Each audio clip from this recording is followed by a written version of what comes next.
Muy buenas tardes. Invitamos a entrar al que es amigo de número ya, Álvaro Bermejo.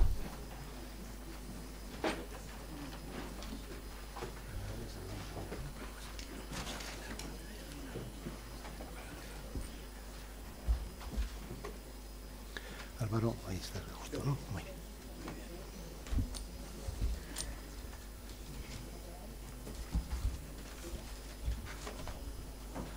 Álvaro, tienes la palabra.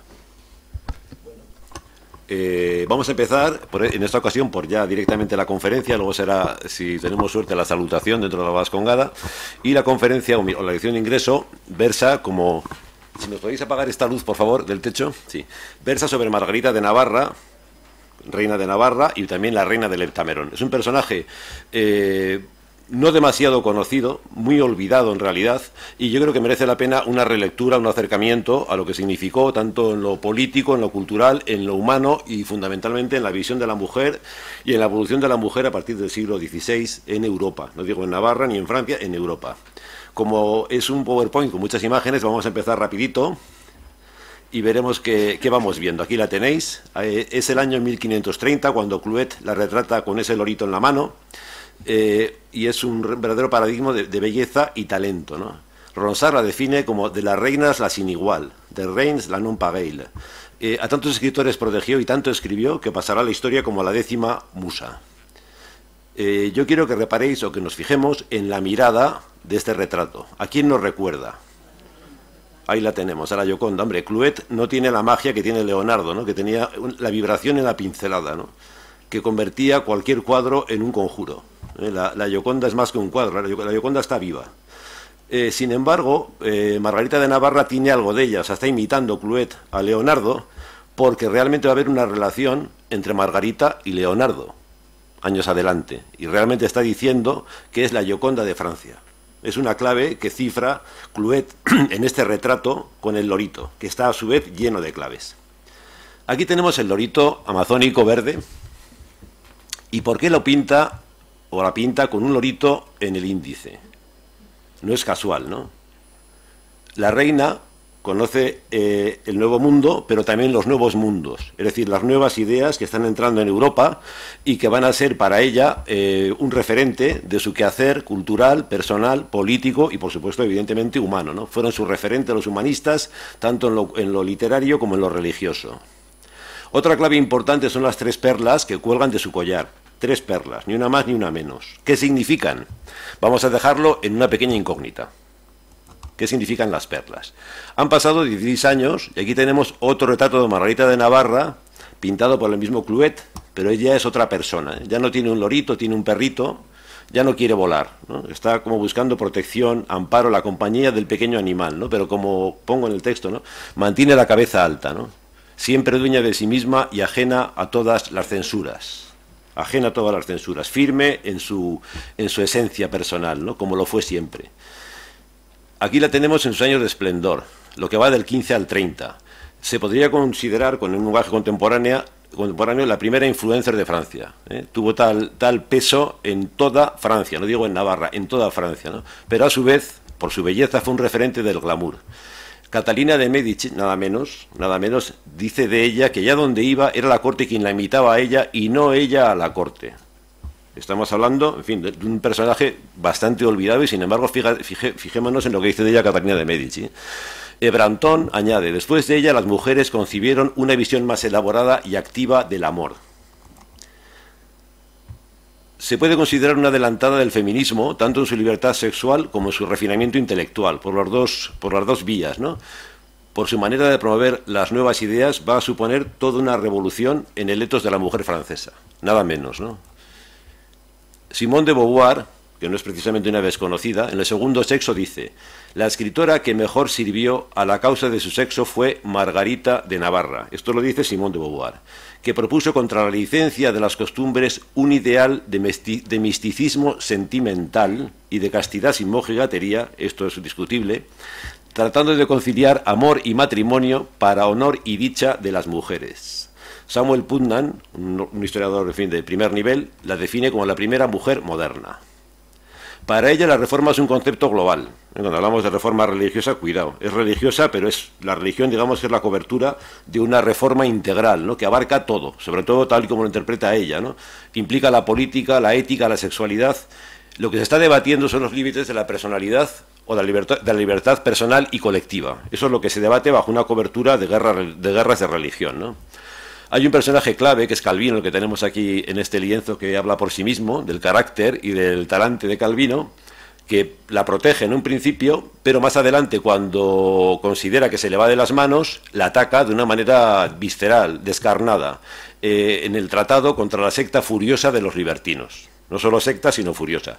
Margarita le dará la réplica en una de sus comedias, la comedia de Mont-de-Marsan, y por supuesto en su Heptamerón, donde Calvino es uno de los más conspicuos fariseos que pueblan la fronda del Decamerón. Observemos su visión del amor inspirada en el pensamiento neoplatónico de Ficino. El amor no es un deseo es un deseo de belleza proyectado al otro en busca de la armonía pura. Comparemos cómo definiríamos hoy el amor, ¿no?, y cómo lo define Margarita de Navarra, ¿no? Estamos hablando del siglo XVI. Su Heptamerón permutó el juego de fuerzas entre hombres y mujeres, supone un paso decisivo para la entrada del Renacimiento en Navarra y en toda Francia, y a raíz de esto yo me pregunto si realmente, si el Renacimiento viene del verbo renacer, cuánto nos urge recuperar la figura y la trascendencia de Margarita de Navarra, ¿eh? Sobre todo en estos tiempos en que hablamos de Europa como si fuera algo lejano, cuando Navarra en el siglo de Margarita era la capital de Europa. Esto hay que recordarlo, también en Madrid, pero también en Navarra. Cuando el desencanto acentúa su lucidez y va recibiendo, en fin, puñalada tras puñalada, como fue toda su vida, renunció a todos sus títulos y solo se quedó con uno, el de reina de Navarra.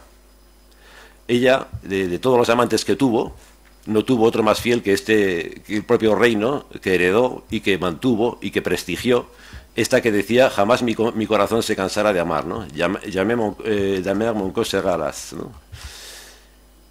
Tuvo su merecido castigo, entre comillas, ¿no?, por atreverse a tanto, ¿no? La inhuman en la catedral del Escar, no en la de Pamplona como era su deseo. Era una apuesta por, digamos, reafirmar esa voluntad póstuma de la unión de la Alta y la Baja Navarra, no se lo perdonan. Se proyecta un mausoleo sobre su tumba comparable al que corona la de Francisco I, tampoco se lo consintieron. Se escribe un epitafio, tampoco lo dejan labrar en piedra y solo lo tenemos aquí en papel, ¿no? Aquí yace Margarita, la 10ª de las musas y la 4ª de las gracias, reina excelsa. Vamos a los orígenes, los orígenes de Margarita de Navarra. Ya veis que os marco con la flechita la constante relación de Margarita de Navarra con las perlas. Luisa de Saboya, su madre, esposa de Carlos de Orleans, da luz a su primogénita, que es aquí la tenéis, Margarita de Navarra. La bautizan como Margarita por un capricho de embarazada de su madre, y es que pide un plato de ostras y sin darse cuenta va para adentro una perla. Y diréis, ¿qué relación hay entre la perla y Margarita? Pues esta tan evidente, ¿no? En griego, perla es margaritai. Margaritai. O sea, si hay aquí alguna margarita, ya sabe que es una perla, ¿eh? De ahí también, perdón, el significado de las 3 perlas que penden de su collar. Hacen referencia a sus 3 linajes. La casa de Orleans, la de Angulema y la de Valois, antes de ser reina de Navarra. Vamos con sus padres. Aquí tenéis a Carlos de Orleans. Pese a su perfil así como adusto, es uno de los hombres más cultos de su tiempo, y su biblioteca está a la altura de su cultura. Su madre, Luisa de Saboya, también ha sido educada por Ana de Beaujeu, Ana de Francia, una de las mujeres más cultas de su tiempo. Y aquí tenemos al hermano de Margarita de Navarra, Francisco I, que también tiene una historia peculiar, como podéis leer en el texto. O sea, pasando por Francia, Francisco de Paula dice a su madre, embarazada de Francisco, que no se llama Francisco, que su hijo va a tener un destino de rey. No sabemos si realmente el vaticinio del fraile fue lo que decidió que le pusieran por nombre Francisco, pero lo cierto es que fue así. O sea, la madre estaba convencida de que su hijo sería rey y que su perla más brillante sería su hermana. Al año siguiente, esto no lo vaticinó Francisco de Paula, muere Carlos de Orleans. el padre de Margarita y Francisco. A los 19 años, Luisa de Saboya, la madre, queda viuda y son acogidos en la corte de Amboise con Luis XII. Yo me he empeñado mucho en que esta lección se diera con imágenes, porque ya sé que estamos todos muy cultos y todos conocemos Amboise, etcétera, pero nos conviene refrescar la imagen de los lugares por los que se va a mover Margarita y también de las fisonomías, que hablan tanto como los libros, de quienes la rodearon, ¿no? Ese es el palacio, el maravilloso palacio de Amboise, donde entran a vivir Margarita y Francisco con su madre Luisa de Saboya. Aquí descubre Margarita la librería real, la biblioteca real, donde encuentra pues novelas o romance del Román de la Rose, en fin, toda la literatura de su tiempo, autores del Renacimiento, todos los clásicos, y, ¿cómo diríamos, no? Un anhelo de cultura que fomenta su madre, que tiene una divisa muy especial, Libris et Liberis, divisa de la madre, por los libros y por los niños. Incluye, evidentemente, una rebelión tácita o una declaración de intenciones, ¿eh? Lo primero es esto. Esto es muy chocante porque imaginar a una niña de 10, 12 años, ¿no? Inmersa en una biblioteca nos cuesta, pero es que en aquel tiempo el mundo era así, ¿no? El mundo era serio en aquel tiempo, ¿no? Ya en su adolescencia, Margarita maneja 5 lenguas. Un adolescente que maneja 5 lenguas. La comparativa es realmente clamorosa, ¿no? Con el mundo actual, incluso conmigo mismo. O sea, ¿para qué vamos a descarnecer a las nuevas generaciones, no?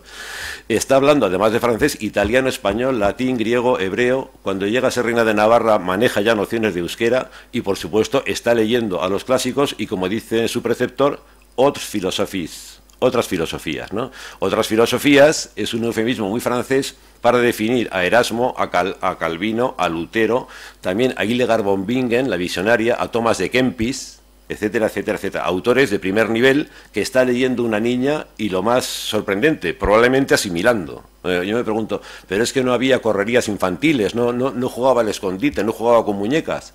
Posiblemente tenía tiempo para todo, ¿no? Podía compatibilizar las muñecas, las correrías y los juegos con leer a Erasmo, a Lutero, etcétera, etcétera. Tenía otra vocación prediseñada por sus padres y es encontrar rápidamente un marido. Porque estamos hablando en un tiempo en que los matrimonios definen estados, se definen alianzas entre condados y territorios importantes, ¿no? Desde los 8 años está ya en la lista de espera, entre comillas, para encontrar un marido importante. A los 10 estuvo cerca de desposarse con el futuro Enrique VIII, a los 11 con Carlos, el hijo de Juana la Loca, a los 16 estuvo prometida con Gastón de Foix y este muere en la batalla de Rávena. Este fue el amor de su vida, eso lo dice ella, en fin, murió pronto. Su madre se había casado a los 15 y ella ya tenía 17 años, en su tiempo una edad crítica para no tener marido, para no estar situada en una corte importante. Se vive en ese tiempo una crisis paralela entre las casas de Alençon y de Angulema, la suya, y la resuelven, ¿cómo? Como se resolvían los conflictos entonces, por vía matrimonial. Igual hoy en día el mundo estaría mejor si también funcionara esta fórmula, ¿no? Habría menos disputas estatales, ¿no? Igual habría más conyugales, pero menos estatales, ¿no? El problema es que Carlos de Alençon no es Francisco I, ni es, perdón, Carlos de Orleans. O sea, como podéis ver por el castillo que tenéis en la imagen, de ahí la importancia de la imagen, no es Amboise, no es Blois, es un castillo del norte de Normandía, prácticamente una fortaleza, y Carlos pues no es precisamente una persona muy letrada, y Margarita pasa de vivir en una corte señorial palaciega a vivir, como estáis viendo, casi en un presidio. Bien. Ella ya entonces apunta maneras hacia su espiritualidad, contacta con los humanistas evangélicos, que son una serie, en fin, de clérigos y predicadores que están entre Lutero, Calvino y Erasmo. Por ahí se mueven, ¿no? Hay dos muy destacados, Guillaume Brisonnet y Lefebvre d'Etaples, y son los que más adelante fundarán el Cenáculo de Meaux, ahí arriba en Normandía también, presidido por Calvino y luego rebatido por Calvino. Esto era así, de un día para otro cambiaban las filosofías y las conveniencias, ¿no? Le hablan de la devoción moderna de Erasmo y del libre arbitrio de Lutero. Un suceso para la historia, ¿no? El protector de Margarita y Francisco, Luis XII, ya con 52 años, una edad muy avanzada en aquel tiempo, se casa con María Tudor. Como podéis leer por el texto, la hermana de Enrique VIII, una pelirroja de 17 años, a quien el embajador en Venecia describe como un paraíso hecho mujer. Estamos hablando de la Nochevieja de 1515. Pues la Nochevieja de 1515 fue la última de Luis XII, perdón, porque muere en el acto, nunca mejor dicho, o muere esa noche, ¿no? Y aquí lo entierran, aquí está el catafalco de Luis XII junto a su primera mujer, Ana de Bretaña. así es la vida. Automáticamente el sobrino de Luis XII, que es Francisco I, es elevado al trono de Francia y la vida de Margarita da una vuelta de campana, porque pasa de vivir ahí en el castillo de Alençon, remoto castillo de Alençon, a volver a los maravillosos chateaux del Valle del Loira, claro.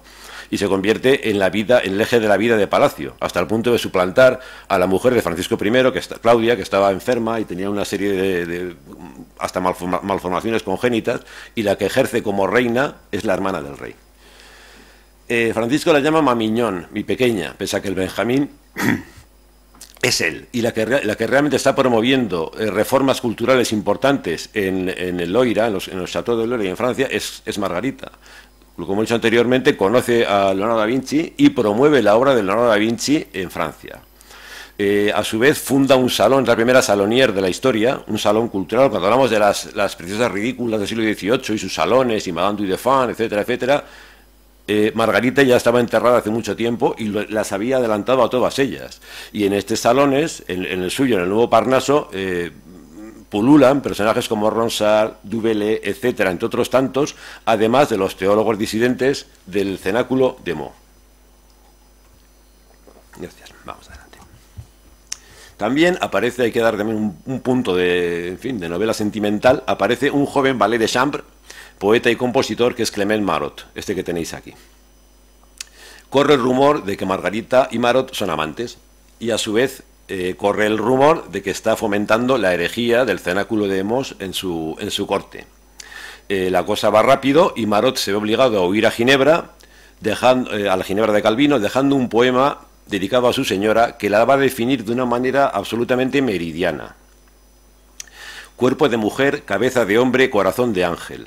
Esto que parece un ripio poético, llegaremos al punto en que veréis que es absolutamente certero para definir la huella de Margarita de Navarra, la fusión de estos tres principios. Llegamos o retrocedemos a 1520 y nos encontramos con un hecho histórico trascendental, como es la elección de Carlos V como emperador. Automáticamente Francia se ve cercada por las posesiones de los Habsburgo, que suponen un tajo de espada que va desde Flandes al milanesado. Corta Francia, Francisco I, Carlos V. La respuesta de Francisco I es tomar Milán, entonces posesión española. Y se da un hecho muy novelesco, y es que le acompañan en ese asalto el esposo de Margarita, Carlos de Alençon, su amante, Marot, y un turbulento béarnés, que es Enrique de Albret, futuro rey, ya entonces rey de Navarra. Es curioso, ¿no? Quienes van a la batalla y quienes se juntan. El azar tiene estas composturas, ¿no? Como bien sabéis, en Pavía, pues Carlos I cae del caballo y le pone delante el estoque, delante de su cuello un estoque Juan de Urbieta, de Hernani, se lo lleva a Hernani y de Hernani viene aquí, exactamente aquí, a la Torre de los Lujanes. Luego va al Alcázar, pero primero está aquí, en la Torre de los Lujanes. A su vez, Carlos de Alençon, el esposo de Margarita, regresa malherido y muere poco después. Margarita viene aquí a Madrid para negociar la liberación de su hermano. Francisco se viene a firmar el Tratado de Madrid, cediendo a todas las pretensiones de Carlos V, y se compromete a no apoyar a Enrique de Labrit o de Albret. Vuelve a París y contraviene todas sus alianzas. Esto, dada la política actual, no os parecerá nada nuevo.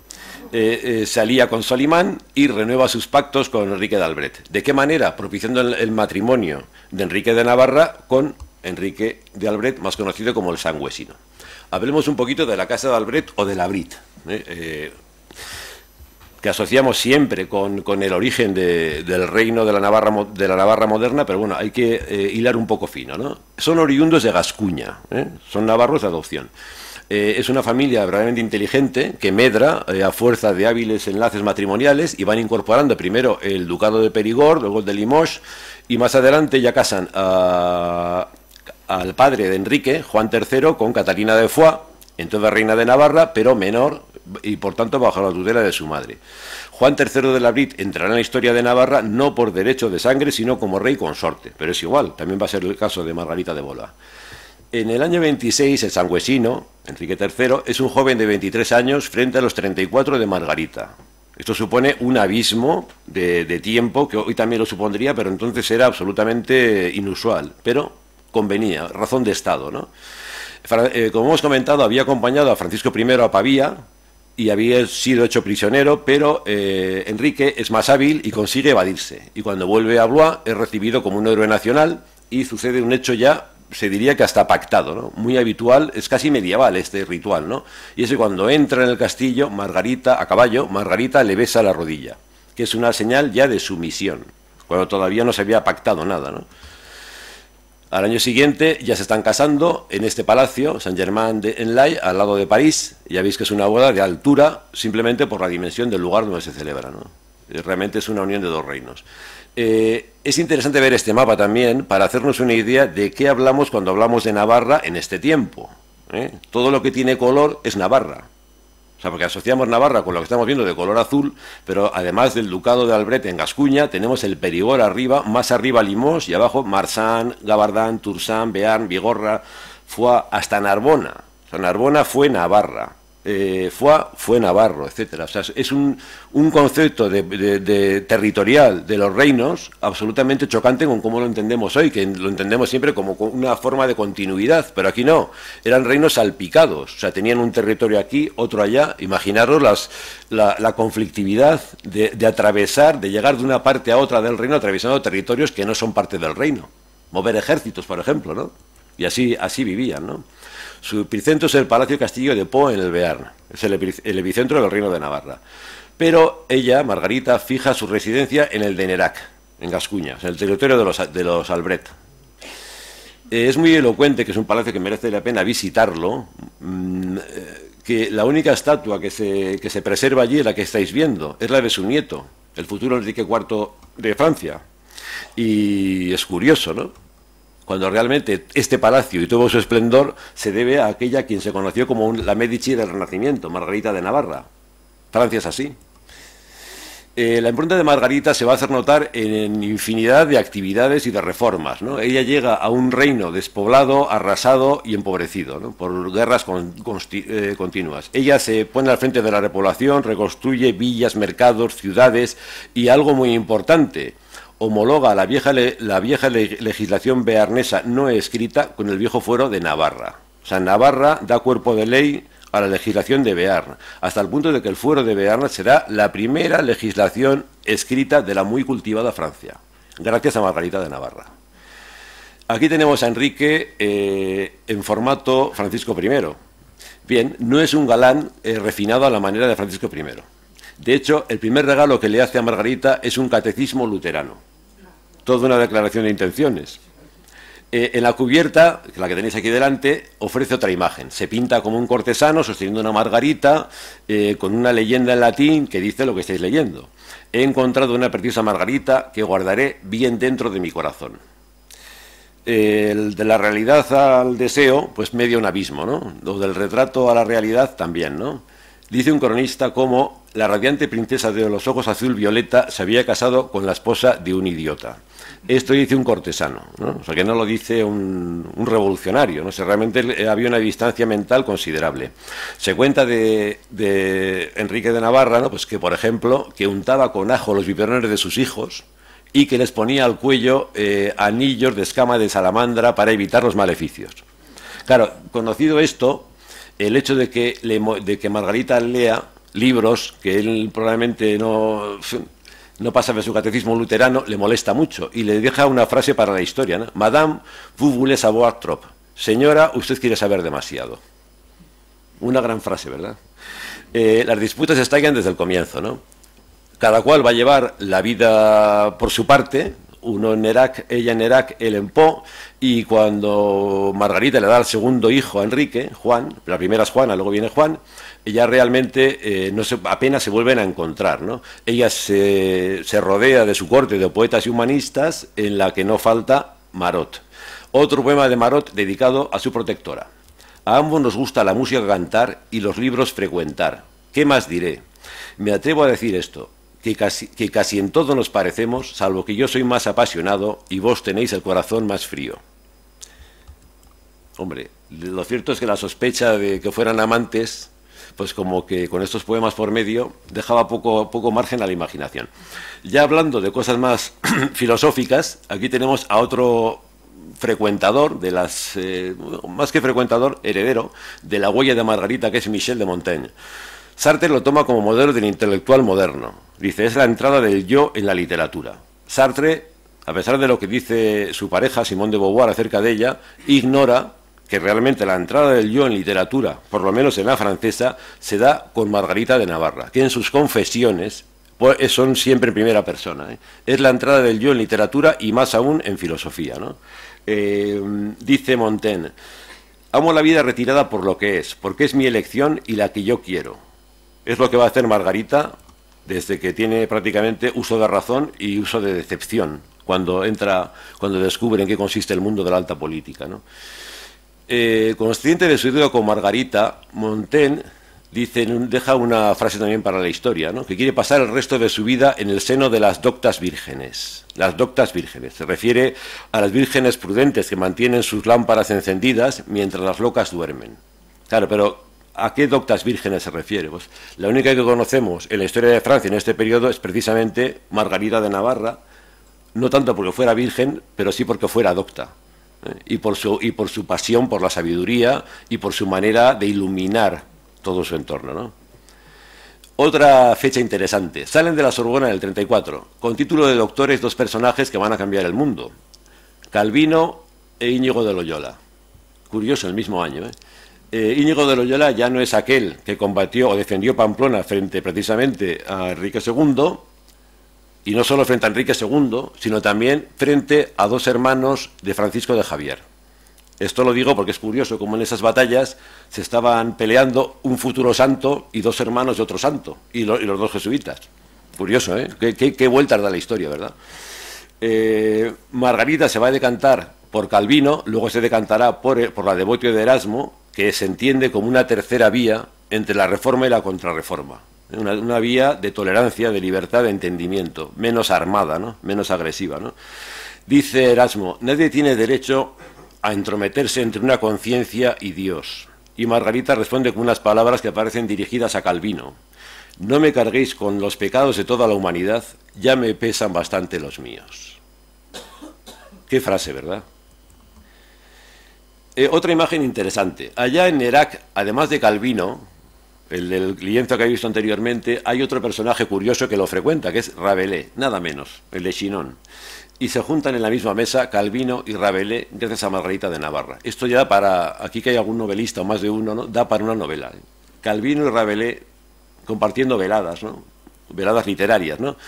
Margarita extiende su amparo a otros personajes interesantes a los que se conocerá como los libertinos espirituales, que van más allá del cenáculo de Mos. Para Calvino son la encarnación del diablo, y él se encarga de difundir por Francia, viendo a quién frecuenta Margarita, que realmente lo que pasa en Nérac es realmente intolerable para una mente reformada, no digo ya contrarreformada, reformada. Margarita expulsa a Calvino y la ruptura, la expulsión tendrá consecuencias. Entonces, cuando hablamos de las intolerancias hispánicas, nos olvidamos de las francesas, que las tenemos también muy cerca, ¿eh? Y no solo se quemaban brujas aquí y se encerraban herejes aquí. Francia nos puede dar lecciones de cómo quemar herejes. Lefebvre de Tables, el digamos inspirador del cenáculo de Meaux y discípulo de Erasmo, se ve acosado por la Sorbona. Margarita vuelve a cogerle en Nérac, le protege su hermano, pero sigue siendo un escándalo. El valedor de Lefebvre, Guillaume Brichonnet, el obispo de Meaux, es humillado en su catedral. Lefebvre huye a Estrasburgo y muchos de sus seguidores, como veis en el grabado, son quemados vivos. Esto vais a ver muchas de estas, ¿eh? Sí. En el 1850 es el año de la peste negra, en la que Boccaccio escribe su Decamerón, y en el 1531 hay una epidemia de peste bubónica en Europa que se va a llevar por delante al segundo hijo de Margarita, a su madre y a sus dos sobrinos, los delfines de Francia, nada menos. Y sin embargo es el tiempo en que ella comienza a escribir su Heptamerón. Pero no solo eso, también comienza a escribir sus grandes obras místicas o religiosas, como El examen de conciencia en presencia de Dios. Esto, que leído así parece un título aburrido, si lo desglosamos, ¿qué estamos viendo? Pues que alguien, y encima una mujer, se atreve a hacer un examen de conciencia por libre en presencia de Dios, que nos parecerá a nosotros de lo más sensato, pero en este tiempo el examen de conciencia se hace ante un sacerdote católico, que es el que pauta cómo tiene que ser tu examen y tu conciencia. Y escribir esto, que nos parece de lo más normal, pues es una provocación o como mínimo un atrevimiento. El examen de conciencia, como estoy diciendo, les parece demasiado libre y no digamos lo que viene después, el espejo del alma pecadora. O sea, otra confrontación personal con Dios. La que elige o la que se define como pecadora es una misma, que no es un sacerdote, no es un obispo, y ya está poniendo título a su alma, ¿no? O poniendo adjetivos a su alma, ¿no? Le ataca a la Sorbona, repito, la Sorbona, no la Inquisición, y por tercera vez lo diré, la Sorbona, que lo diré más veces, no en esta diapositiva, y comienza la persecución de Margarita de Navarra. Ella, como veis por la imagen de aquí de la Beguina, que ya en sí misma esta Beguina realmente nos da una imagen de una, ¿cómo diríamos?, ¿no?, una pulcritud, ¿no? Es prácticamente una niña, ¿no?, y ya está en un misticismo concreto, ¿no?, y hablan de una religión del amor basada, una vez más, en la Devotio de Erasmo. Vuelvo a defender la vigencia de las imágenes y de los mapas, ¿no? Aquí veis los círculos de protestantismo en Francia en este periodo, ¿no? Uno muy cerca del País Vasco y por supuesto en Navarra, y otro allá arriba en Normandía es el de Mos, y aquí abajo tenemos Montauban, Toulouse y por supuesto, en fin, Navarra, claro.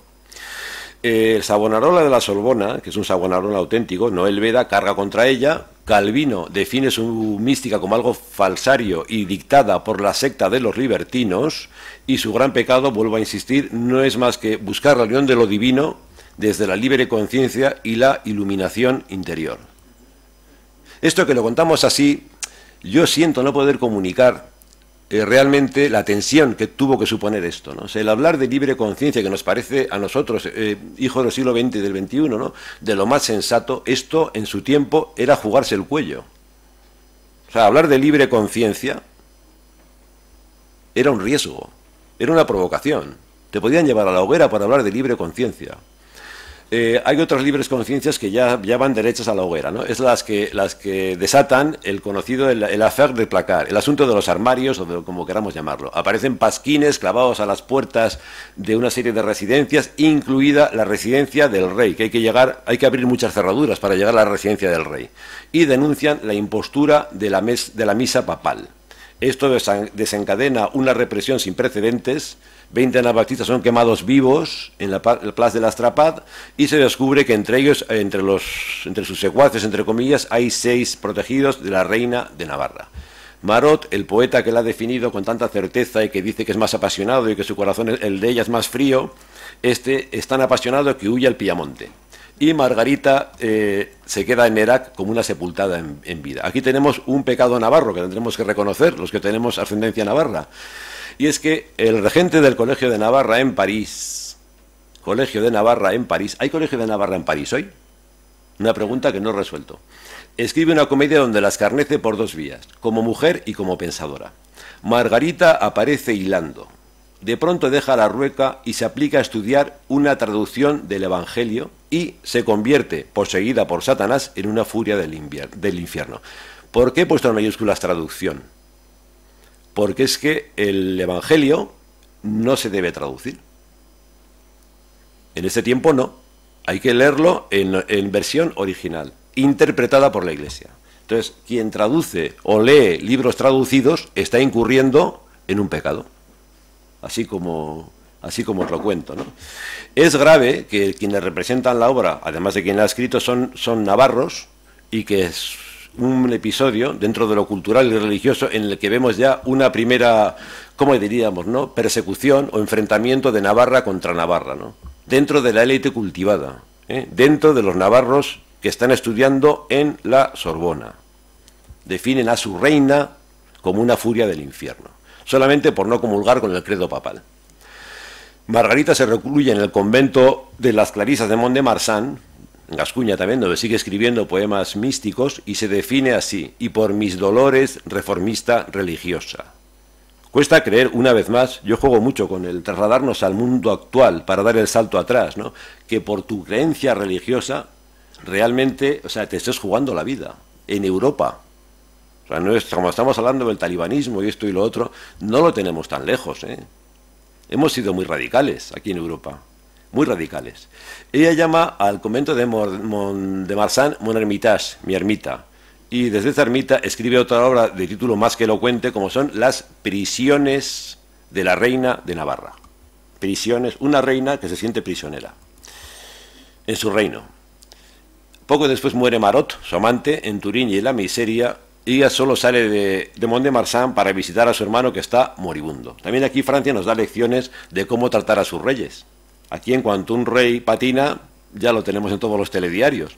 Y ya en Francia, en el siglo XVI, eran más discretos, ¿no? Porque estaba el pobre Francisco podrido por la sífilis y lo tenían oculto, lo llevan a Rambouillet para ocultarlo de la visión de la corte, y solo cuando ya proceden a la autopsia descubren larvas en sus intestinos. O sea, imaginemos cómo estaba el pobre Francisco por fuera y por dentro, ¿no? Pero esto solo se ha llegado a saber 3 siglos después. O sea, un telediario lento. Tardó 3 siglos en llegar a oídos de la ciudadanía francesa. Claro, por eso tiene menos conflictos que nosotros, los franceses, ¿eh? Bien, otro personaje interesante del que ya hemos hablado, que es Rabelais, vuelve a Nerac pidiéndole que medie para que autoricen su tercer libro sobre Gargantúa y Pantagruel. Con los vientos que corren, hasta Rabelais, el libertino, se ha corregido. En el tercer libro, sus protagonistas ya no son gigantes. Ya son como que se han encogido un poco. Pantagruel se ha convertido en un filósofo estoico que disculpa las torpezas humanas, y Margarita consigue el permiso para que se publique el libro de Rabelais, y ella se lo dedica con unas loas absolutamente marotianas. Habla de los éxtasis de Platón ante la belleza, etcétera, ¿no? Porque realmente, gracias a ella, una obra cumbre de la literatura universal, entre otras que han desfilado en diapositivas anteriores, ve la luz, gracias a Margarita de Navarra. Muere Francisco I, ella va de convento en convento, Aral de Toussaint, y escribe la comedia sobre la muerte del rey. La comedia de la corte como espejo de la tragedia de la vida, ¿no? Y escribe esto: muerte que me has golpeado tan fuerte, abatiendo mi refugio y mi defensa, no has sabido sin embargo arruinar mi amor, que siento crecer noche y día, por más que mi dolor avance y crezca. Esto lo escribe mientras está escribiendo el Heptamerón. Una mente potente, ¿no? Una mente interesante, Margarita de Navarra, porque puede sentir la muerte de su hermano e interpretarla desde una lectura mística como una prueba espiritual, a la vez que está escribiendo una relectura del Decamerón de Boccaccio, que luego veremos que no tiene nada que ver, pero bueno, para situarnos. ¿Qué nos dice? Que para ella la experiencia espiritual es indisociable de la inmersión en la materia humana.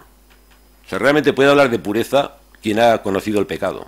Quien no lo ha conocido no sabe de qué está hablando, ¿no? Puede hablar del día quien ha conocido la noche, ¿no? y de la luz quien ha conocido la oscuridad. Vemos aquí, y en toda su obra, esa conciliación entre los diálogos metafísicos entre su mística y la carnalidad de su Heptamerón.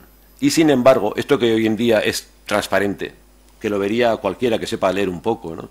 Los divinos de la Pléiade, un siglo adelante y en su siglo, no lo entienden. El mismo Ronsard, que funda la idea protegido de Margarita de Navarra, no lo entiende. Sus obras religiosas les parecerán arcaicas y el Heptamerón les parecerá, pues eso, bajo. O sea, no la aprueban ni cuando sube ni cuando baja. Posiblemente porque no era Rabelais y no era Dubélé y no era Ronsard, y encima era una mujer. Y hay que reconocerlo así.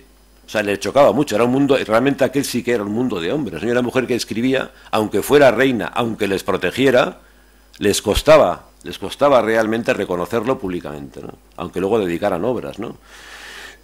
Hasta 3 siglos después, como hemos dicho también de la muerte de Francisco I, nadie supo advertir lo avanzado de ese centón de historias, aparentemente, bueno, jocosas por supuesto, pero que nos están regalando un retrato de época impagable, único, excepcional para entender la Navarra y la Francia del siglo XVI con sus vicios y sus virtudes. Lo escribe teniendo ese mundo por delante, pero ya retirada totalmente de él. Recordad que hemos dicho que va de convento en convento apartándose de la vida mundana.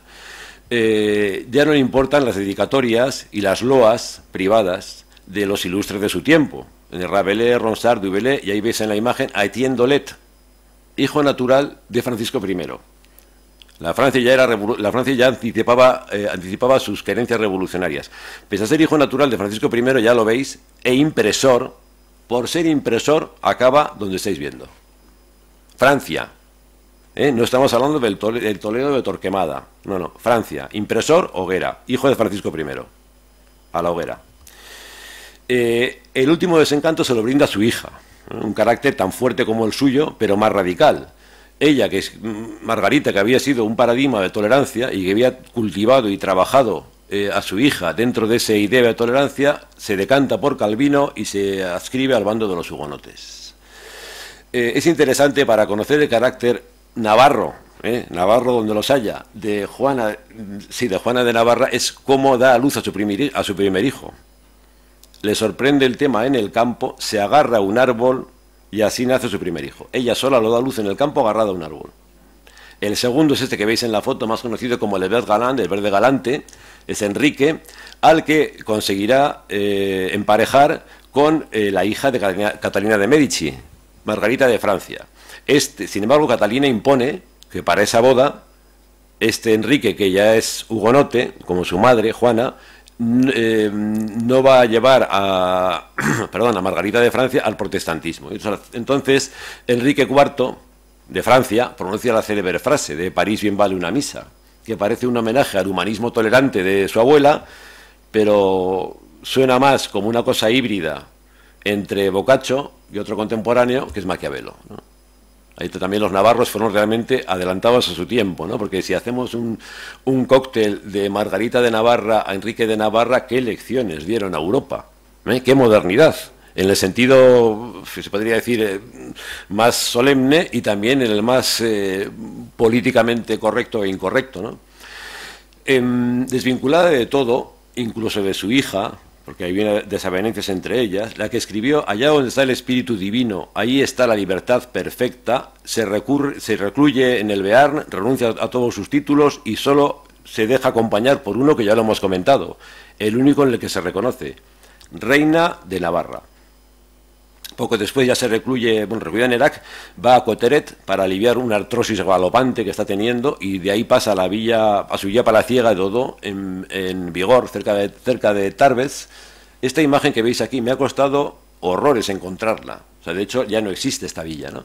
Pero un fotógrafo francés se cuidó de fotografiarla y gracias a eso podemos verla. No la busquéis, os va a costar mucho encontrarla. Y aquí vivió sus últimos días Margarita de Navarra. Y ya en diciembre del 49, afectada por una pulmonía, hay que tener valor para ir al Pirineo a curarte la artrosis en estas fechas, pues fallece, ¿no? El Heptamerón se publicará 9 años adelante y por la mediación de un amigo de Marot que también tiene una novela, que es Melán de Saint-Gelais, hijo natural del arzobispo homónimo, que es médico y a la vez astrólogo. Bueno, como muchos médicos de hoy en día, pero bueno, no hay ningún inconveniente, ¿no?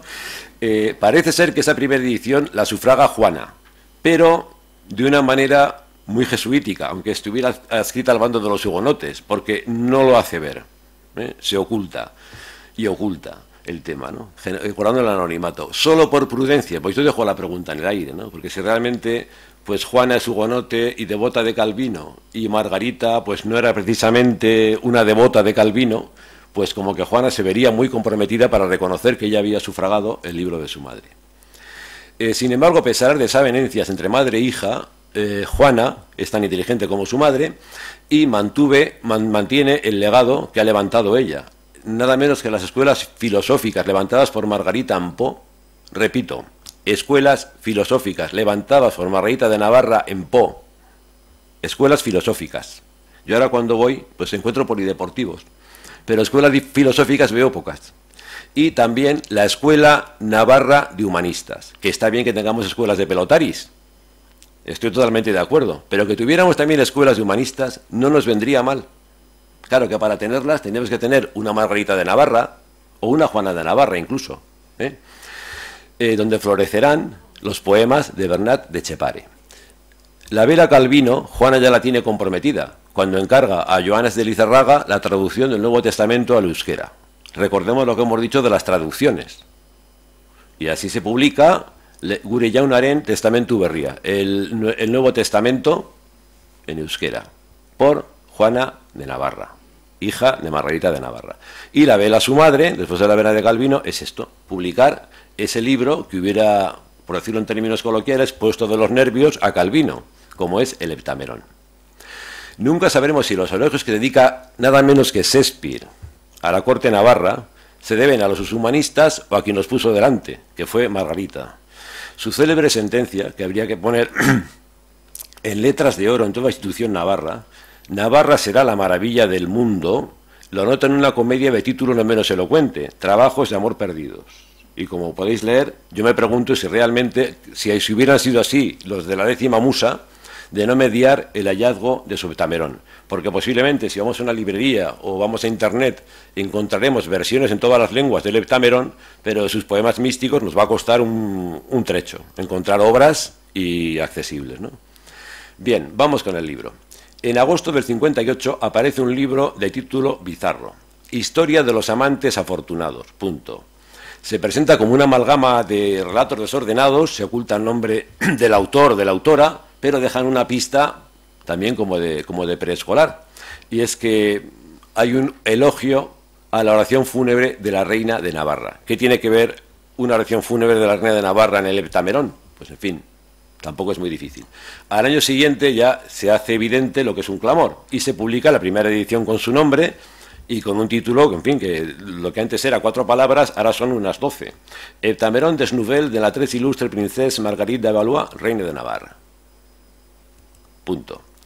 Se convierte en el primer bestseller de su siglo, hasta el punto de que Catalina de Medici, o sea, la madre de Margarita de Francia, que se ha casado con Enrique III de Navarra, IV de Francia, se propone representarlo en su propia corte, o sea, coger a sus damas, irse a un lugar retirado y recrear esas noches de pasión contándose historias.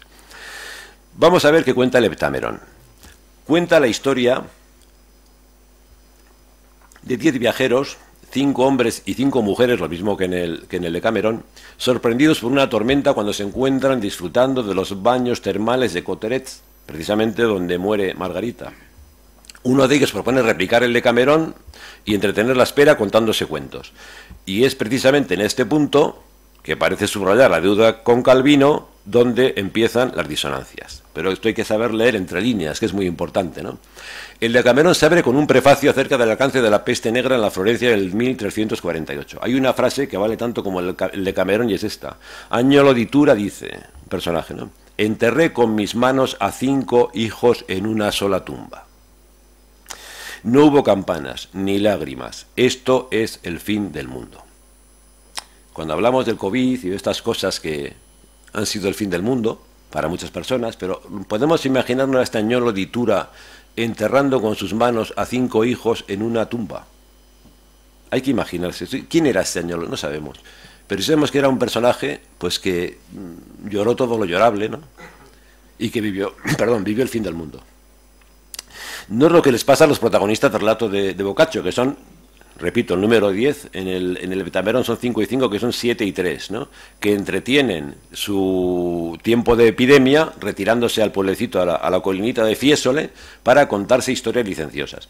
El viejo Carpe Diem, como antídoto frente al nuevo Dies Irae. El Heptamerón no tiene una epidemia, pero tiene una tormenta, que es más venial, ¿no? Luego ya veremos que no es tan venial.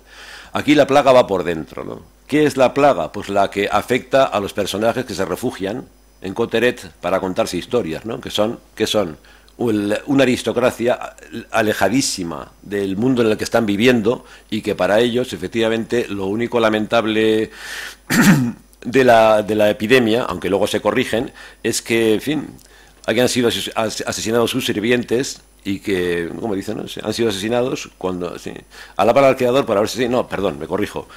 Alaban al Creador por haberse contentado con matar o con llevar a la muerte a sus lacayos y no a sus maridos. Pero no, luego vamos a ver que también hubo maridos afectados.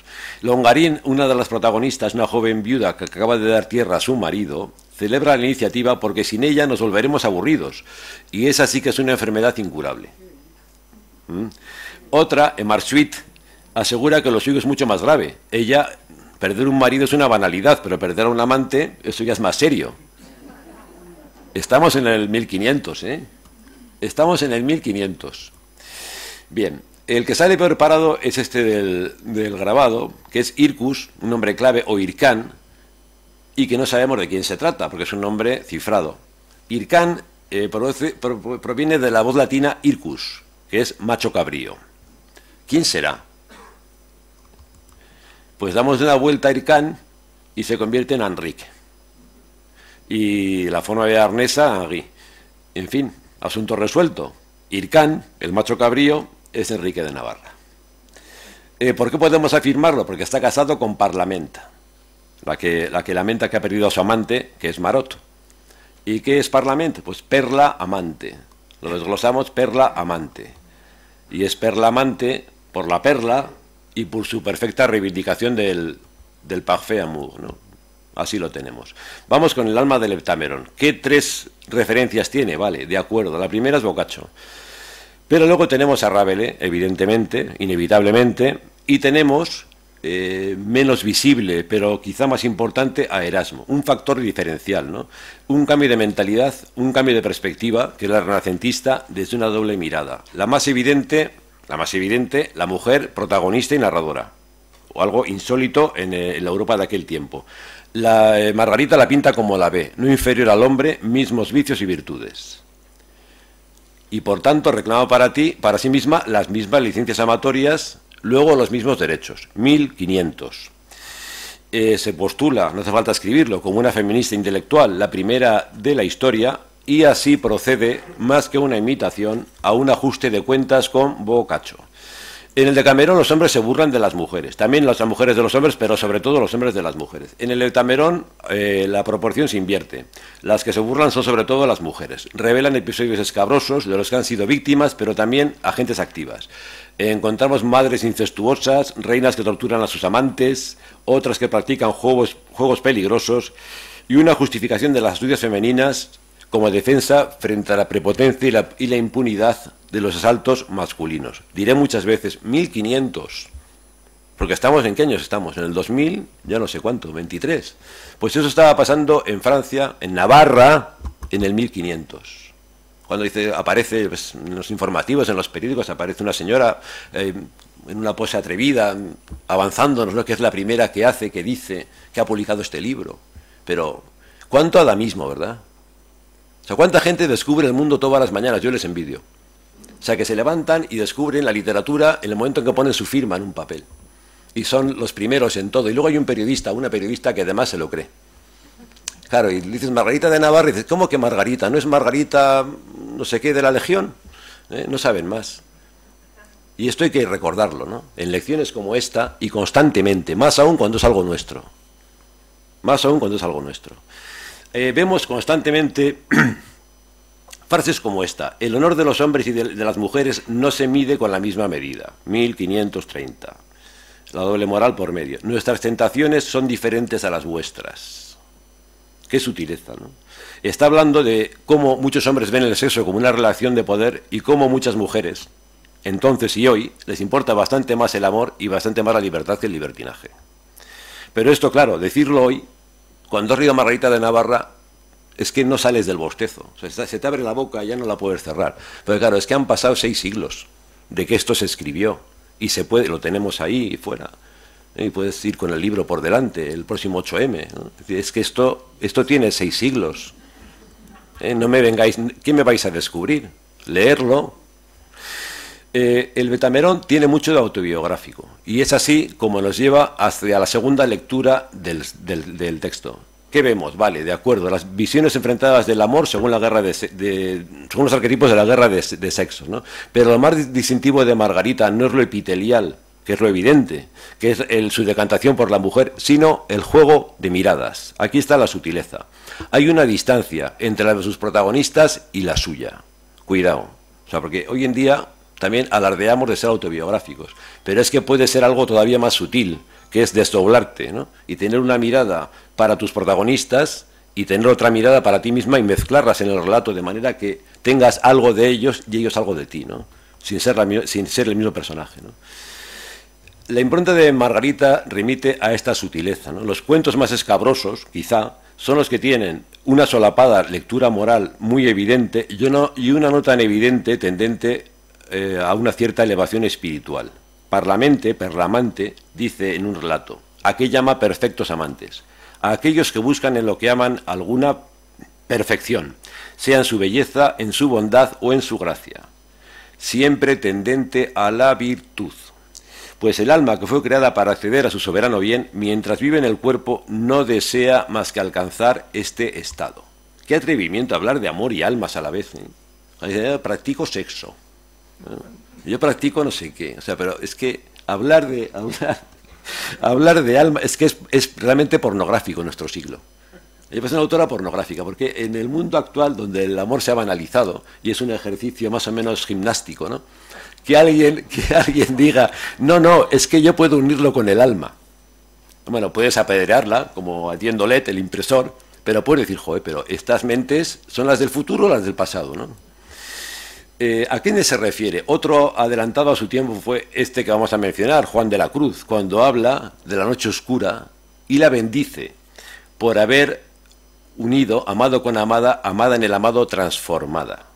Esto que parece mística católica, y lo es, va mucho más atrás, porque no os voy a leer toda la frase, pero os podéis imaginar a dónde va, a la unión de la dualidad que tenemos dentro de nosotros mismos, hombres y mujeres, un principio masculino y uno femenino, los dos en uno, y es lo que está hablando Platón cuando habla del andrógino, y es lo que entrevió Marot, su amante, cuando define a Margarita como cuerpo de mujer, cabeza de hombre, corazón de ángel. Es realmente, parece cursi, pero es certero. Es absolutamente visionario. Está cuerpo, cabeza, corazón. Los tres chakras que diría un hindú, ¿no? Unidos en los dos sexos internos, en una ideal o en una perspectiva de trascendencia. Esto hoy en día es revolucionario. Además no lo entiende nadie, o sea que todavía es más revolucionario.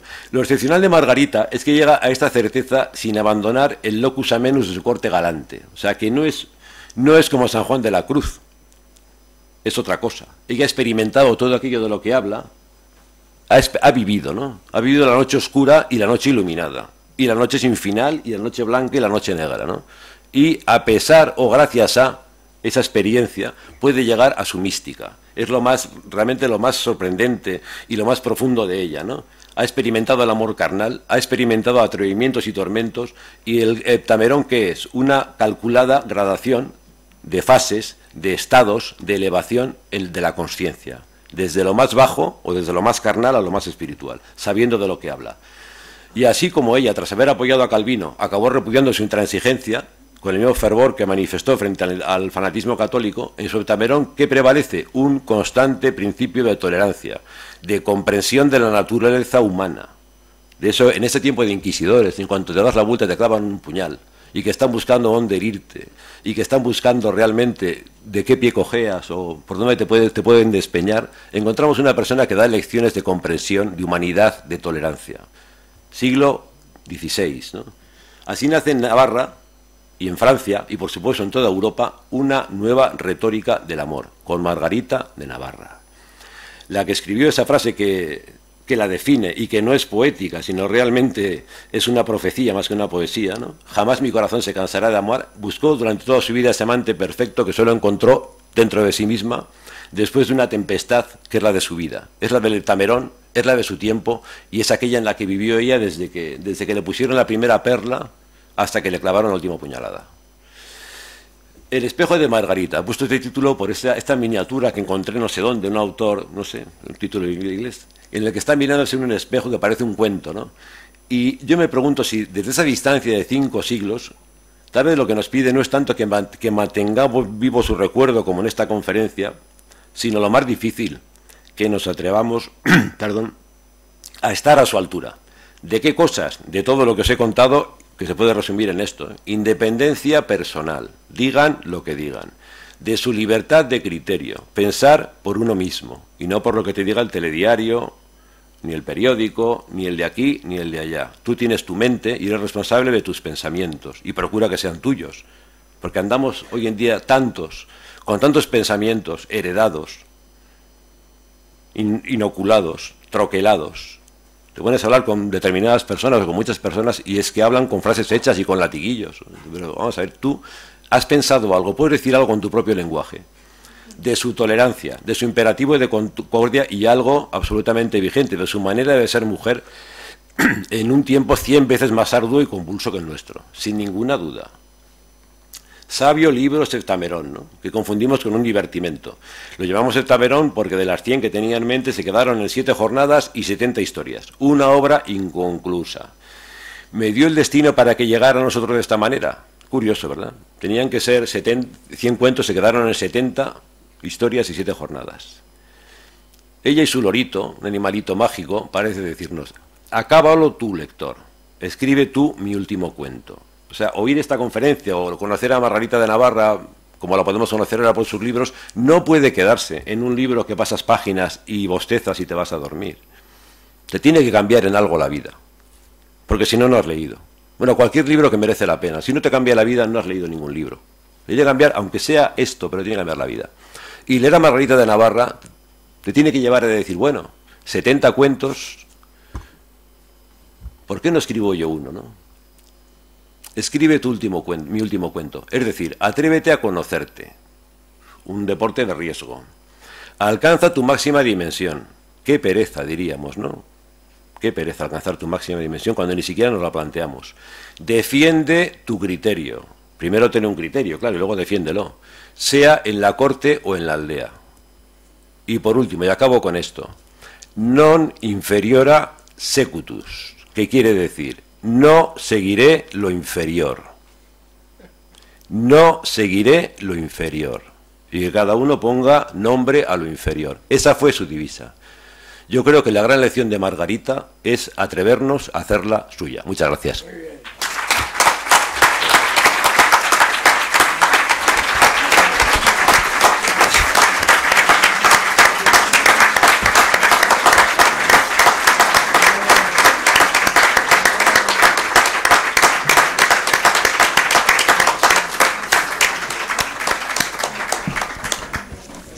Y ahora, para contestar al nuevo socio de número, tiene la palabra nuestro delegado de la Real Sociedad Vascongada de Amigos del País, delegación en Corte, don Francisco Javier Olaciregui.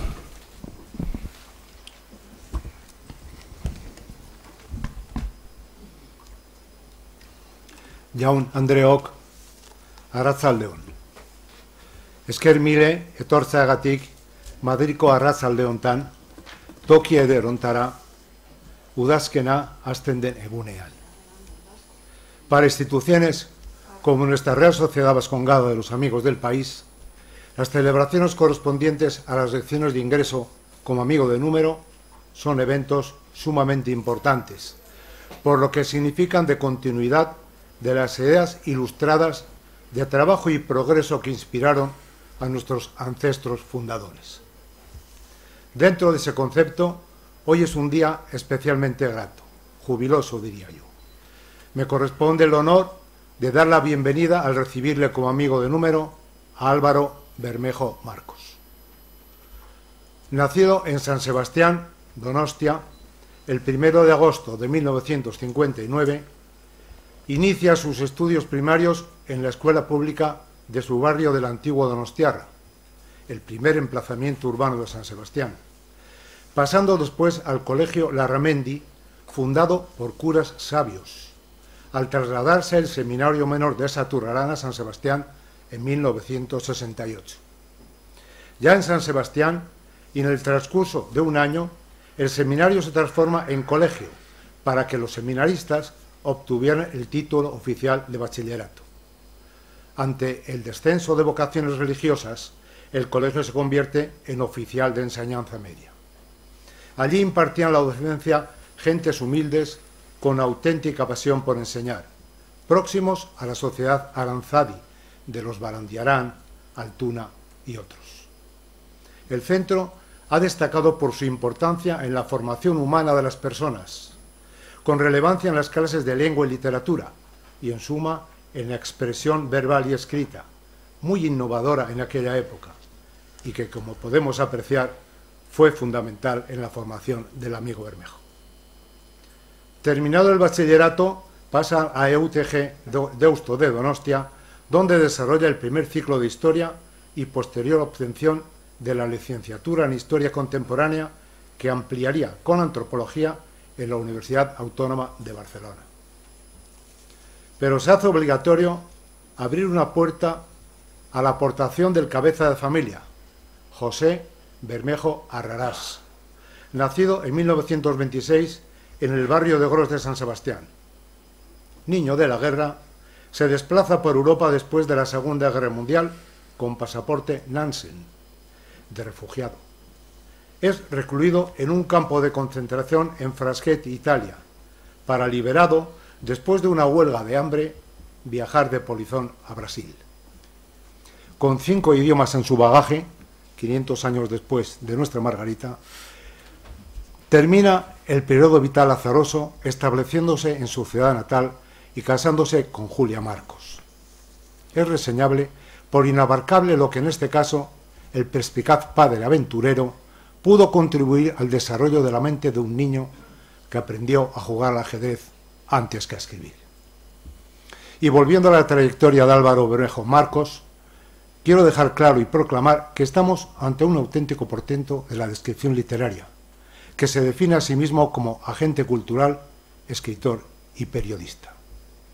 Veamos su recorrido. Desde 1989 a 2023 es colaborador en diferentes medios y revistas culturales como El Diario Vasco, ETV, El Urogallo, Quimera, Más Allá, Todo Literatura, Leer, ¿Qué leer? Entre 1996 y 1998 coordinó el ciclo internacional de conferencias Más de 6 propuestas para el próximo milenio, auspiciado por el Centro Cultural Koldo Mitxelena de San Sebastián, que contó con la participación de pensadores como Noam Chomsky, Fernando Arrabal y François Brillant. De 1996 a 2007 asesoró el proyecto Bajo la piel del otro, Culturas y Sociedades Mediterráneas, dirigido por Karin Otterleiger en colaboración con la Fundación Europa dentro de la red Symbiolab. Entre 2000 y 2015, asesor de la red eBiolab Symbiolab. En 2008 participa en los cursos de verano de la Universidad del País Vasco, Internet, la última utopía, con Stephen Hawking, Derek de Kerkhove y Lynn Margulis, centrado en la simbiosis cognitiva, cultural, científica y ambiental. Entre sus numerosos premios de relato y de novela, cabe destacar el haber sido distinguido en 4 ocasiones con el Premio Euskadi de Literatura. En 2001 mereció el Premio Ateneo de Sevilla por su novela La piedra imán, certamen que volvió a ganar en 2008 con El Evangelio del Tíbet. En 2009 conseguiría el Premio Internacional Luis Berenguer con El laberinto de la Atlántida. En 2017, su novela Como el bosque en la noche ganó por unanimidad del jurado el Premio Alfons el Magnánime, concedido por la Generalitat Valenciana. En 2018, su novela El secreto del rey alquimista fue seleccionada como una de las 5 mejores novelas históricas publicadas en ese año por votación de los lectores en la web Todo Literatura. Premios por doquier. En 2011, su ensayo La increíble historia de la gula fue elegido Best Cook Book Corporate por los Gourmand World Cook Book Award, considerados los Oscar de la literatura gastronómica. Y en la Casa de los Vascos, pues, es bastante apreciable. En 2016 participó en el programa Relectores de la Fundación GSR Casa del Lector, dirigido por Antonio Sáenz de Miera, junto con Eduardo Martínez de Pisón, Victoria Camps, Javier Gomá, Inocencio Arias y Javier Solana, entre otros. Más de 20 libros publicados. Y, en referencia a su etapa etnográfica, en 2018 se integra en el equipo de la editorial Sibarit y comienza a publicar monografías sobre leyendas del Herri Kirolak, el deporte vasco. Cerca de 28 publicaciones. En este momento prepara otros 2 títulos, uno sobre los espejos mágicos, el libro de oro de los espejos mágicos, y otro En el corazón del mar, que trata del transcurrir del tiempo del Aquarium de San Sebastián y la Sociedad Oceanográfica de Guipúzcoa, fundada por el reconocido padre Orcolaga, al que llamábamos padre Borrascas. Y lo que le queda. Definirse a uno mismo es una tarea difícil, pero a continuación les voy a reseñar lo que el amigo Bermejo escribió acerca de su vinculación con el País Vasco y la Real Sociedad Vascongada de los Amigos del País para solicitar su tramitación como ingreso como socio. Decía el amigo Bermejo: allá donde fuiste dado a luz y abriste los ojos por primera vez, allá donde tu primer latido, allá donde tu primera palabra, por más que te pelees con ella, nunca puedes dejar de amarla, porque esta es tu tierra. Ese es también tu horizonte, El nacimiento es destino, el horizonte elección. Yo elegí escribir, y antes que escribir, aprender. 60 años después, nada me apasiona más. Comencé a aprender haciendo entrevistas, que más que un trabajo fueron un privilegio para mí. La primera, Gabriel Celaya, la segunda, Aitá Barandiarán, y así sucesivamente. Muchos de mis entrevistados me conocían por mi actividad literaria, y no eran pocos los que pertenecían a la Vascongada. No recuerdo uno solo que se privara de invitarme a formar parte de ella.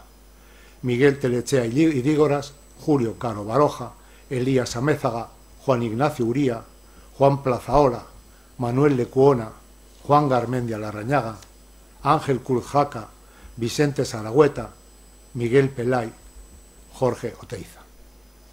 Cada encuentro con estos personajes clave en nuestra cultura fue el preámbulo de una amistad continuada hasta el final de sus días. Siendo todas inolvidables, ninguna me marcó más que la frecuentada con Oteiza.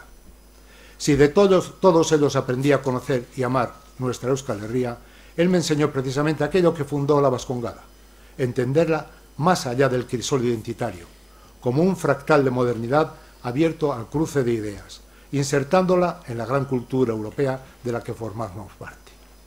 Jorge me hablaba de la Academia Errante de Lope de Aguirre, de Aresti y la Guaseta, pero también de su estética y su filosofía. Miguel de Unamuno, Carl Jung, Los caballos de Caín, pero también Malevich, Walt Whitman junto a Lynch, y Parraguirre con Miquel Laboa, pero también con Georges Brassens, Levi Strauss al trasluz de los pastores de Urbía. Cada encuentro en lección, cada extraño, bueno, cuánto extraño su ausencia y cuánto lamento algo irreparable. Ser tan joven entonces, carecer de la experiencia vital necesaria entonces, para valorar su mirada en su extraordinaria medida. Releo sus obras constantemente y así reaprendo sus lecciones, todas magistrales, sabias, profundas, clarividentes. A finales de los 80, el genio de Orio, Jorge Oteiza, deploraba la decadencia cultural del País Vasco, sordo a las voces de toda una generación que se iban yendo sin que nadie se cuidara de mantener vivo su legado. No le faltaba razón. En la década anterior fuimos capaces de levantar propuestas estéticas tan avanzadas como el conjunto monumental de Aránzazu, una construcción coral entre los mejores: Sáenz de Oiza, Chillida, Basterrechea, el mismo Oteiza. Entonces nuestra cultura, sin dejar de ser milenaria, nos situó a la vanguardia de Europa. Hoy visitamos Aránzazu como quien visita el Partenón. ¿Dónde podemos encontrar en nuestro territorio creadores de la talla de aquellos? ¿Qué hemos hecho con su legado? ¿Quién se ocupa de ayornarlo y difundirlo más allá de nuestras fronteras? ¿Quién ha tomado el relevo en cuanto a creación y proyección? Nos queda la Vascongada y el rumbo que elijamos para ella. ¿Qué puedo aportar yo? Bien poca cosa, mi mala memoria, mis libros, mi pluma, una mirada, mi horizonte. Entonces, ¿por qué razón formulo esta solicitud? Por una sola palabra: responsabilidad. Siento que estoy en deuda con quienes fueron mis maestros, precisamente cuando ya no están aquí, cuando todos ellos nos han dejado, cuando el silencio en torno a su obra y su palabra van en paralelo a la amnesia colectiva que nos ocupa. Creo que quienes les conocimos estamos obligados, en la medida de nuestras posibilidades, a tomar el relevo. Tanto da que éste se ejerza desde una tribuna o desde la leal infantería. Aquellos caballeritos de Azcoitia, que la fundaron en el 18, extendieron su triunvirato a un elocuente Irurak bat que abraza por igual el asmoz de Arjaquités de Eusko y Cascunza y los 14 apóstoles de Oteiza en Aránzazu, entendidos como los remeros justos de su trainera estelar. Remo hacia adelante, sin mirar, sin dejar de mirar hacia atrás, solía decirme tantas veces. No se me ocurre mejor rumbo para la Vascongada del 21 y entiendo como un honor entrar a formar parte de esta tripulación. Por ellos, por nosotros, por todos los que vendrán tras nosotros. El futuro permanecerá a quien sea capaz de aunar estas dos miradas, las dos miradas de Oteiza. Y una más, nuevamente Irurak bat, la de la Vascongada. Pues bien, el relato que nos ha presentado hoy Álvaro Bermejo en su lección de ingreso sobre Margarita de Navarra es un compendio histórico lleno de sensibilidad y habilidad literaria, después de una labor de investigación profundísima. Es fundamental indicar que la presentación realizada en este acto, amena y divertida, se une una publicación del texto que desde el Raso de Vascongada hacemos, que invito encarecidamente a leer y releer, dada desde mi punto de vista su altura poética y documental, de una belleza expresiva enorme. Utiliza el método del vaivén histórico, lo que obliga al lector a concentrarse y a retener los detalles que harán componer un conjunto de escenas hasta resultar la conformación de una obra redonda y completa, al modo y manera del Heptamerón de Margarita. Se puede afirmar que la aproximación a la figura señalada de Margarita hará que ésta permanezca por siempre en la memoria del lector. 8 son los capítulos, todos sugerentes y atractivos, en que se divide la lección de ingreso de Álvaro Bermejo, titulada Margarita de Navarra, la reina de Heptamerón, y que se constituyen en un profundo recorrido por la vida y actividades de esta singularísima mujer.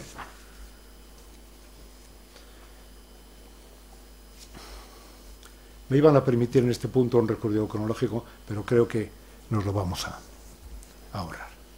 El 24 de febrero de 1525 se celebra la batalla de Pavía.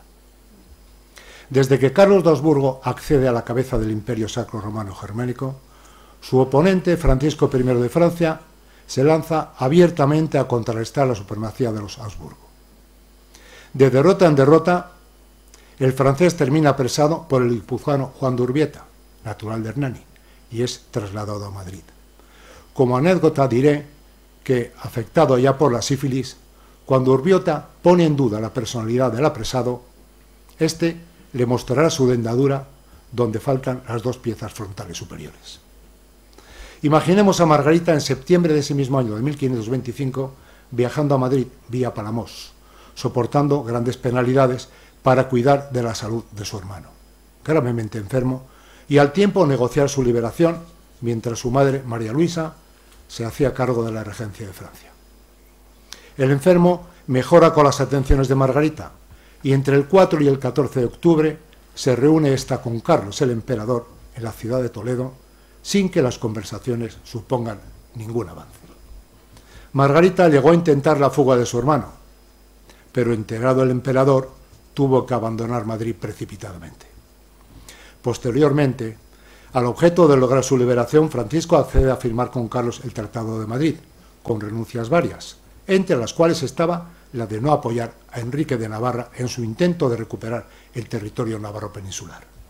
Además, fue obligado a enviar a 2 de sus hijos a España como garantía del cumplimiento, que servirá de poco, porque tras obtener la liberación y cruzar la frontera, afirmó que había sido obligado a firmar coaccionado y declaró nulo el tratado. Incluyo en el texto de mis palabras de recepción, como amigo de número de la Real Sociedad Vascongada, de los amigos del país de Álvaro Bermejo, el informe completo de la comisión nombrada al efecto por la Real Academia de la Historia, firmado en junio de 1861, dado su elevado valor histórico y a fin de darlo a conocer, sobre si la Torre de los Lujanes sirvió de prisión a Francisco I, y que en resumen obtiene las conclusiones siguientes. Primera, consta históricamente que Francisco I estuvo preso en el Alcázar de Madrid. Segunda, merece respeto a la tradición que dice que algún tiempo estuvo en la Torre de los Lujanes. Y como en aquel momento estaba en vilo el que el edificio se derribara, dice el tercero, juzga la Academia que debe conservarse la Torre de los Lujanes. Apunta Álvaro Bermejo en el capítulo de Íñigo Arista al Sangüesino de su brillantísima lección. Resulta muy elocuente que 4 siglos después, en la sala noble de este palacio renacentista, se refiere al de Negac, el de los Labrit, cuya restauración y su consiguiente florecimiento se debía a Margarita, solo se alce una escultura de su nieto Enrique IV. Conocido el hacendado chauvinismo francés, priorizan el relieve del que fue rey de Francia, omitiendo la relevancia de aquella a quien se conoció como la Medici del Renacimiento en su país. De la misma manera, digo yo que es asombroso y resulta en cierto modo conmovedor que Álvaro Bermejo pueda leer esta minuciosa, documentada y preciosa reflexión en el mismo lugar en el que concretamente, por parte de la monarquía hispánica, se mantuvo prisionero al propio Francisco I, rey de Francia, hermano tan querido y cercano de Margarita, la protagonista egregia de este señalado día de hoy, 21 de septiembre de 2023. Y digo señalado porque para Álvaro Bermejo, en su pasión por las coincidencias, siempre quedará este lugar de la Torre de los Lujanes, sede de la hermana Real Sociedad Matritense, donde procedió con su elección de ingreso a acercarnos a la figura insigne de una dama noble, escritora y humanista, filósofa y diplomática, pensadora, feminista e intelectual, Margarita de Navarra, la reina de Heptamerón, en tiempos en los que la Sorbona observaba las advertencias de San Pablo, que las mujeres callen en las iglesias, porque no les es permitido hablar. Felicidades, Álvaro, y enhorabuena. Kordezko, ordezkaritzeko, Euskal Herriko adizkiden elkarteari, para la Real Sociedad Vascongada de los Amigos del País, constituye una gran alegría y a la vez un sano orgullo contar contigo como amigo de número, sabiendo que aportarás con seguridad tu generosidad y buen hacer para provecho de toda la humanidad. Zorionak, bihotz bihotzez, Álvaro adizke.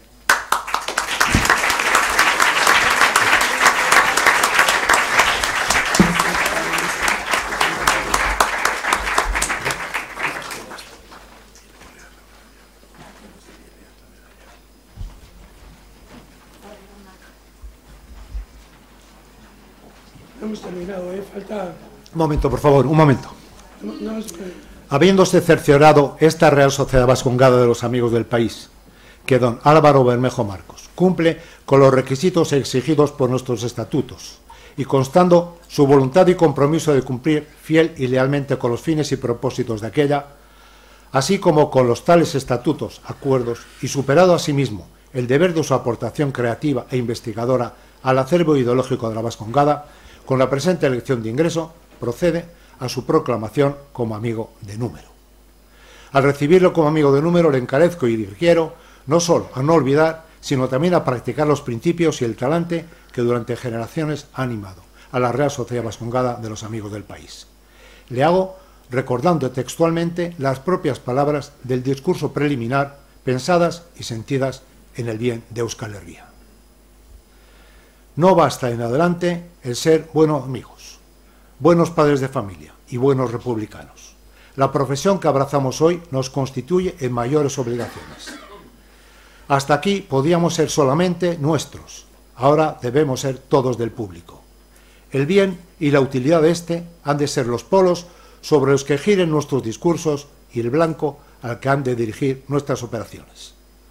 El infundir a nuestros conciudadanos un amor grande a la virtud y a la verdadera sabiduría, y un odio mortal al vicio y a la ignorancia, y el procurar todas las ventajas imaginables al país vascongado, este es nuestro instituto, pero que no solo debemos profesarle especulativamente, sino con la práctica y el ejemplo.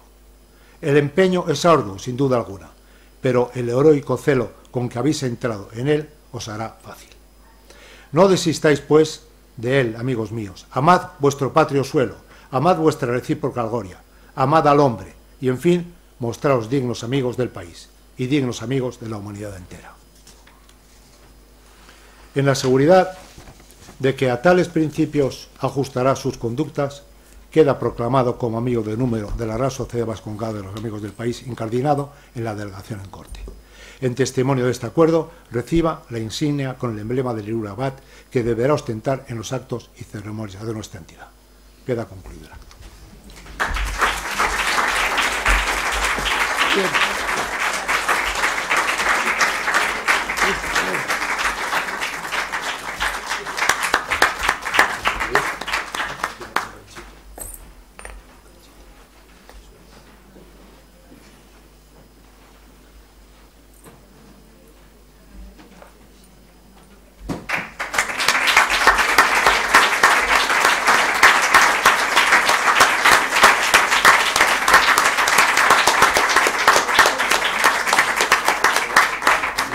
Por agradecer, además de las excelentes palabras de Javier, a dos personas que no están aquí, pero que han sido claves en mi presente aquí.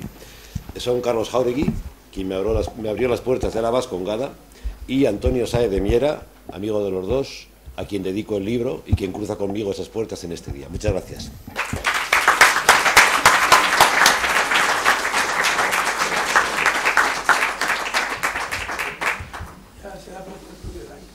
Gracias, muy buenas tardes.